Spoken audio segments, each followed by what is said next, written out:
Merhaba arkadaşlar, kanalımıza hoş geldiniz.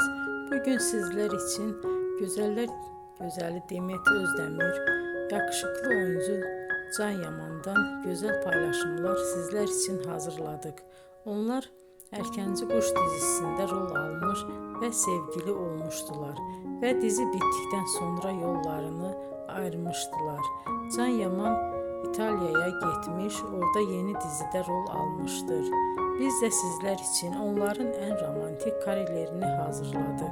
Bu videoların devamının gelmesini istiyorsanızsa kanalımıza abone olup yorum yazmayı unutmayın. Herkese teşekkür ederim.